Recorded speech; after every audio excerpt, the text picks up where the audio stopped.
8:58 en este gobierno de la mañana, Z101.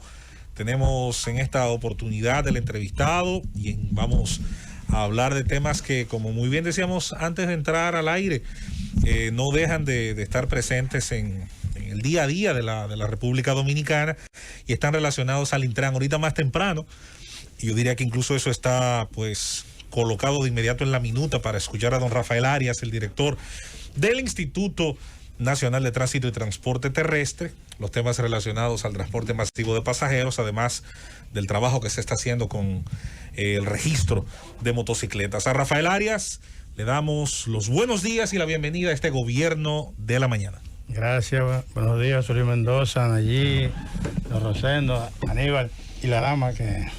Julieta. Y don Álvaro que le escucha que está... Y don Álvaro que estará... de su hogar. Gracias por abrirnos los micrófonos para ponernos a disposición de ustedes cualquier interrogante, cualquier aclaración o cualquier información. Nosotros emitimos una inquietud. Yo quería iniciar, perdón, Rosendo, porque nosotros durante mucho tiempo en este programa, en el Gobierno de la Mañana y en otros espacios de la Z101, hemos estado hablando de la disposición que tomara el Intran con relación a los motociclistas.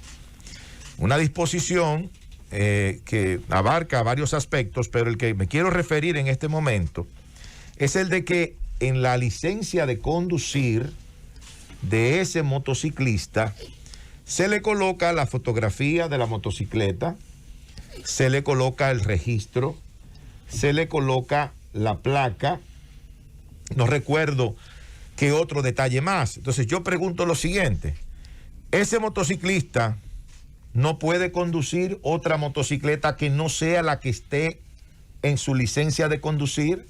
En la práctica, ¿qué pasa cuando la DGCET detiene a un motociclista que anda en una motocicleta que no es la que aparece en su licencia? Me gustaría empezar por ahí, señor Rafael Arias, director del Intran. Gracias. Como todo plan piloto que se organiza, hay procesos que inicialmente comienzan de una forma y luego son cambiados. Se inició bajo ese esquema, pero la realidad nos dijo que hay muchos usuarios de motocicletas que tienen más de una motocicleta y también era difícil poner varias fotos de motocicleta en el mismo plástico. Ya eso fue eliminado. Para tranquilidad de los que en su momento tenían esa inquietud, esa parte ya fue eliminada de la licencia y ya no colocamos ni los datos de la motocicleta, ni los datos del chasis, ni la foto. O sea, eso es para la tranquilidad de esos usuarios. Simplemente se da una licencia como conductor de motocicleta. Correcto. Ahora, todo usuario de la motocicleta sí debe tener una licencia de conducir. Y en eso es lo que estamos procurando llevar, esa formalidad de esos usuarios de motocicleta que hoy en día son muchos, están en la calle, no tienen licencia y están teniendo problemas con las autoridades para circular en las vías. Entonces se está creando un espacio que pueda circular en las vías con el mínimo de los inconvenientes posibles. O sea, esa parte ya fue solucionada. Director, y lo que tiene que ver con el registro de la motocicleta, que es otro problema que hay, porque la mayoría de esas motocicletas no tienen matrícula. Entonces, ¿cuál es la solución? ¿Cómo es que se está resolviendo esa situación para normalizar y que todo el que ande en una motocicleta transitando por cualquier vía de la ciudad o del país, pues lo haga con un vehículo, con una motocicleta, es decir, con un medio de transporte que tenga digamos que su identidad? Pero en primer lugar, no estamos haciendo una identificación de motocicleta. Estamos haciendo un registro de usuarios en motocicleta en las vías públicas. Porque nosotros no somos la Dirección General de Impuestos Internos, que es la que establece propiedad de las motocicletas. Y placa, y marbete, y todo marbete. O sea, nosotros estamos haciendo un registro donde hay un usuario que ha dicho en el día de hoy, cuando se va a registrar, yo soy quien usa esa motocicleta. Lo que pase de hoy en adelante en esa motocicleta es mi responsabilidad. Que sea de él o no, eso lo va a plasmar en la Dirección General de Impuestos Internos. O sea, lejos de ser un problema, lo que estamos haciendo es un levantamiento de información real al día de hoy. ¿Qué pasa en las vías públicas hoy con las motocicletas? Es lo que estamos tratando de hacer. y quiénes son los usuarios de esas motocicletas en las vías públicas. ¿Cómo vamos en esa tarea? Bueno, vamos avanzando. Ya al día de hoy tenemos más de 75,000 motocicletas registradas y avanzaremos más en la medida en que la sociedad y ustedes nos apoyen a hacer conciencia en la gente de que el proceso de registro va vinculado a un proceso de seguridad ciudadana. Exacto. Todos nosotros que estamos aquí, en el momento en que nos vemos en las vías públicas, que un motociclista nos pasa por el lado y se devuelve, entramos en pánico. Y tenemos que cambiar esa percepción del uso de la motocicleta en la vía pública. Esa es la intención del gobierno.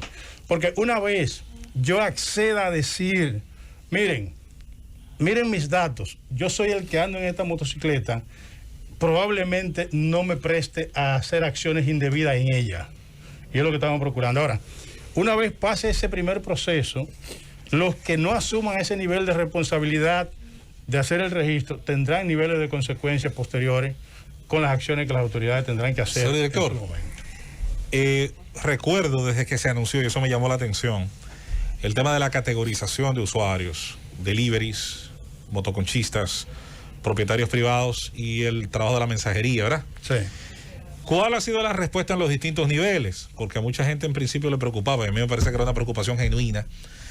El tema de que los motoristas en su interacción, sobre todo los motoconchistas, en su interacción con la autoridad, siempre era macana, siempre era una interacción difícil. ¿Quién no se ha topado aquí con retenes antes y después de túneles o elevados y donde había una confiscación masiva de motocicletas? De hecho, ahí está el canódromo Verbigracia lleno de ellas.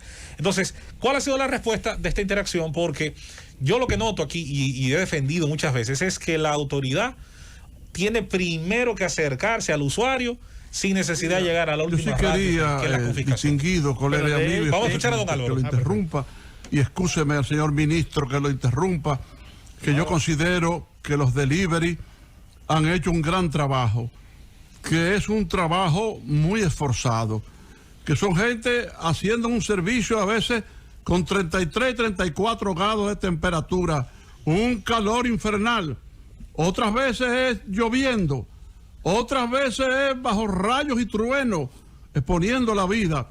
Y también exponiendo la vida ante el desorden que tienen los que manejan vehículos en nuestro país. Yo creo que ese servicio, el servicio de los motoconchistas del delivery, es verdaderamente digno de admiración. Excúsenme y adelante, señor ministro.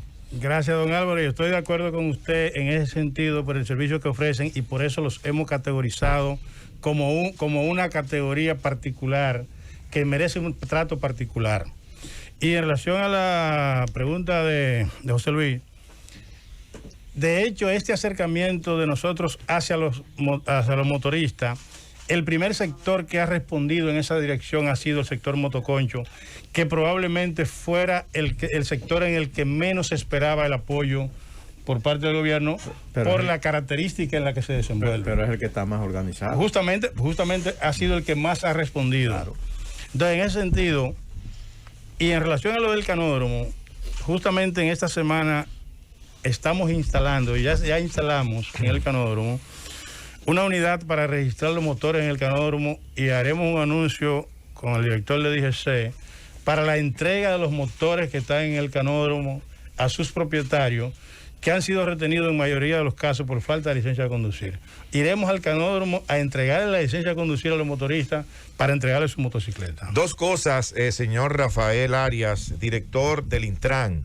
Una es con relación a su designación en esa importante posición que en principio creó un gran recelo, una situación hasta cierto punto de oposición de algunos sectores, porque usted pertenece precisamente a este sector. Usted viene de la Confederación Nacional de Transporte Terrestre, CONATRA, y entonces al designarlo allí, bueno, hay sectores que dijeron, bueno, pero van a poner en manos de una parte del sector lo que es el Intran. Eso por un lado. Y lo otro, con relación a los carros del concho, que nuevamente están subiendo 6 pasajeros cuando todavía estamos en medio de una pandemia, independientemente de que hayan bajado el precio, ¿Qué puede hacer el Intran para controlar esta situación y mantener todavía en esos carros el distanciamiento físico?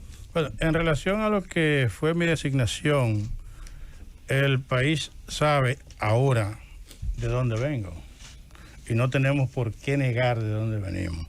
Ahora, nosotros también, adicional a de dónde venimos, tenemos una responsabilidad personal con la aplicación de una ley en la cual trabajamos como diputados. O sea, nosotros no solamente somos un transportista. Yo soy un profesional igual que muchos y cuidado si mejor. Yo soy licenciado en contabilidad, yo soy licenciado en Derecho y con un posgrado en Finanzas Corporativas. O sea, yo no estoy ahí porque era el guagüero de Antonio Marte. Estoy ahí porque soy un profesional y me he preparado y aprendí en el área, igual como ustedes que están hoy en la Z101 y mañana pudieran estar en cualquier otra emisora del país. Y hay que decir que está en un puesto que tiene un marco legal muy definido. Y en el cual trabajé antes de la elaboración de la ley como en vistas públicas. Trabajé, y lo sabe Aníbal que es diputado ahora y trabaja en comisiones. Claro. Trabajé en las comisiones que elaboró la ley. Porque creo, Nayib, que es la ley más extensa que tiene. Y después de haberse aprobado la ley, desde el sector en el que estaba, trabajaba para impulsar la aplicación de la ley. O sea que no es un guagüero. Yo no tengo guagua, no tengo motor, no tengo nada. No lo vea desde ese punto de vista porque se escucha hasta cierto punto despectivo. Yo estoy hablando de conflictos de intereses. Por ejemplo, en la lotería recientemente colocaron una persona vinculada a las bancas de lotería. Independientemente de lo que haya pasado y guardando las distancias de ese ejemplo con usted, perfecto. Era una persona vinculada. El caso suyo también es una persona vinculada a un sector del transporte. Con una diferencia. Pero además, Rafael, ese sector es un sector sumamente complejo, en el que quizás el conocerlo pudiera ser un plus más que una debilidad. Y además se advierte en el año de gestión que usted está casi cumpliendo ahí, se advierte, uno no sé si yo debo decir esto, pero se advierte una distancia entre esa institución que preside Antonio Marte y la gestión suya. Se advierten porque ahí hay posiciones en las que ustedes han asumido que no son necesariamente favorables a ellos. El propio tema del corredor que ellos están administrando, han hecho presión pública para que el Intran y el gobierno le asuma inclusive una especie de peaje sombra. Una locura en la cual hay que reconocer que usted tuvo la oportunidad de ser probado ahí. Y su decisión fue, en lugar de usted irse por la vía más corta, de hacerle acción de aprobación a eso que sería millones de pesos para ese sector, que la realidad ha sido, usted se distanció y tomó una posición vertical en beneficio de los usuarios y en beneficio del país. Y eso hay que reconocerlo. Ahora, el sesgo es normal, Rafael, que haya venido, porque usted viene del sector. El sesgo es normal. Ahora, usted fue diputado, un diputado con buen manejo, un diputado fronterizo, difícil, de un liderazgo difícil que es llegar a ser diputado en una provincia sur como esa, profunda, pero la verdad es que es normal que haya habido un sesgo. Pero también hay que poner en contexto que usted se ha distanciado de ellos y que ha tomado decisiones que lo han colocado en la prueba de que se entienda que usted lo ha hecho de manera sumamente correcta en beneficio de los usuarios. Esa es la verdad. Pero a eso debo agregar que, sin temor a equivocarme, he sido el único que ha participado en el ambiente sindical del transporte que tiene el privilegio de juntarse con todos, de manera particular o de manera colectiva. O sea, yo puedo visitar la casa de Antonio Marte como visitar la casa de Juan Huiguere. Y no hay ningún conflicto de intereses en eso, porque en eso sí yo he definido que mi rol en una institución no está sujeta a mis acciones personales.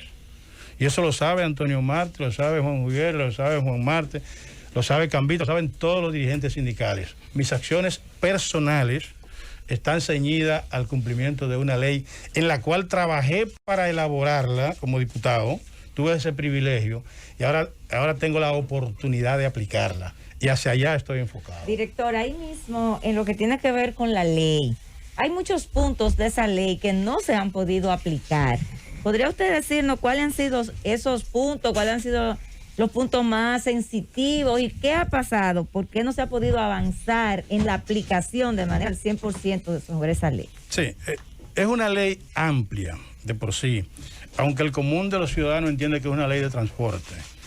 Es más allá que el transporte per se de personas.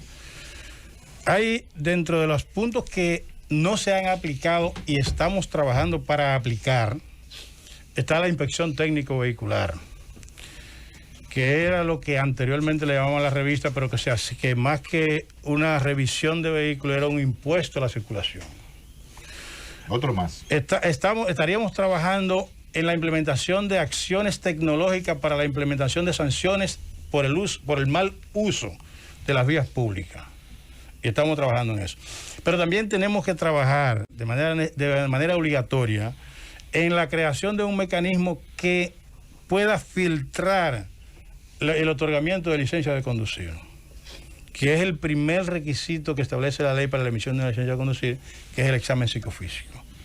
En la medida en que nosotros podamos calificar o mejorar la calidad física de los conductores que por mandato de la ley mandamos a hacer uso de la vía pública, podremos tener mejores ciudadanos. Pero la peor de todas que no hemos podido lograr es hacer conciencia ciudadana de que somos parte del problema. Director, ese corredor que se inauguró, el corredor de la Núñez, que me tocó trabajarlo en la mesa de tránsito de la ciudad de Santo Domingo, que coordinaba en ese momento Viviana Ribeiro como secretaria general de la alcaldía, y la integraba yo por espacios públicos y por tránsito y movilidad, y con la exdirectora del Intran, Claudia Francesca, que hizo un gran trabajo, y los técnicos del Intran, que son técnicos, que no son políticos, son técnicos. No es que ser político te descalifique para hacerlo, pero en este caso la realidad es que son gente de un reconocido nivel de formación técnica e hicieron grandes aportes. ¿Cuáles son los otros corredores? Porque habían 3 pilotos más en carpeta. El hecho de que este corredor pueda fallar, de que no sea sostenible su operatividad, coloca en riesgo el sistema. Y yo sé que usted sabe, los amigos oyentes deben saber, de que esos corredores son el eje de transformación para poder desafogar el tema de las vías con el flujo de microtransporte y del transporte masivo. Sí, de hecho, ya se está trabajando para que finales de septiembre, principios de octubre, iniciemos con el corredor de la Winston Churchill. Y posteriormente continuará un corredor en la avenida Charles de Gaulle. ¿Ya está licitado eso o se va a licitar? La ley establece reconocimientos de derechos a los que tienen contrato con el Estado para brindar servicios de transporte antes del nacimiento de la ley. Eso indica que en primera etapa, si la institución que tenía ese contrato con el Estado cumple con los requisitos que el proceso de transformación le requiere, es la primera opción para operar. No requiere licitación. Si se adapta, ¿Cuándo iría a licitación? Oye, yo quisiera hacer una pregunta de un tema que está en la actualidad. Ustedes han hecho planteamientos y preguntas de temas más de la actualidad de lo que yo voy a hacer, colegas, ¿no? Soy incapaz yo de ofenderlos a ustedes. Pero, señor ministro, yo quería plantearle esto, ¿verdad? Después de escuchar que buen expositor, ¿verdad? Yo lo felicito. Gracias. Aunque no tengo el placer de conocerle, las ponderaciones las ha hecho Aníbal, el legislador de la República. Va a llegar más lejos todavía, apúntenlo ahí, yo no lo voy a ver, pero va a llegar más lejos. Pero bueno, eso es otra cosa. Con esto del corredor de la Duarte con París y la reforma, el trabajo tremendo de Luis Abinader, primer presidente que le hace frente a esa situación tan tremenda, y claro, el triunfador, the winner, David Collado, acompañado de un equipo formidable, igual que cuando estaba en el ayuntamiento, que fue alcalde de las Américas, junto a Abel Atahualpa, ¿verdad? Que es el propio Aníbal Díaz, ¿verdad? Otro triunfador. Pero eso del corredor de de la Duarte con París, las medidas que se están tomando, ¿verdad? El asunto de ubicar bien a los pequeños empresarios que ahí venden, que no venden armas, que no venden drogas, que no venden asesinatos, que están trabajando, y por eso se ha tomado en cuenta con una amplitud humana tremenda. Pero bueno, he hablado demasiado, señor ministro. ¿Qué va a pasar en ese corredor? Bueno, don Álvaro, usted sabe que las instituciones tienen delimitaciones de funciones, que nosotros tenemos un papel que jugar en esa parte. Y es el estudio del desvío del tránsito en este momento que se está elaborando la obra. Ya la parte de qué va a pasar con los buhoneros ya corresponde en este caso al Ayuntamiento del Distrito Nacional. Pero escúcheme, escúcheme, señor ministro. Dígame. Yo no hablaba de la responsabilidad suya, de su departamento con los buhoneros, un elogio que yo le hice a esos buhoneros, a esos pequeños empresarios. No, yo me refiero precisamente al tránsito de la zona. No, en relación a eso, don Álvaro, el tránsito va a seguir porque la avenida no se va a cerrar. O sea, se están haciendo estructuras donde hay estructura física. O sea, el tránsito se continuará igual, lo que pasa es que está cerrado temporalmente por la construcción. Pero eso va a volver a su normalidad de tránsito. Ahí está respondida la pregunta de don Álvaro. Bueno, señor Rafael Arias, el hombre del llano. Del llano de Elías Piña. No, mira, Rafael, te preguntaban al cierre el sistema de inspección técnica vehicular, que si se va a aplicar en su gestión, que hay como promesas con eso. Bueno, de hecho hay un proyecto ya en alianza público-privada que está avanzando en esa dirección. Y según los plazos que establece la ley 4720, esperamos que para octubre pueda lanzarse la licitación. Para octubre de este año. Este año. Perfecto. Bueno, señores, agradecemos al director del Instituto de Transporte, el Intran, quien nos ha respondido estas preguntas. Por cierto, no hay plan de seguridad sin registro, es imposible. Claro. Y debo decir la guía asesor del Intran dio una recomendación aquí que le hicieron mucho caso. Está dando unos resultados importantes. Fue humilde, Rafael. Hay que reconocer fue humilde. Que rectificó, como yo decía, rectificar es de sabios. Claro. Y qué bueno que lo hizo. Ojalá que también rectifique la alcaldesa del distrito y desbarate llévatelo, Fundo, llévatelo.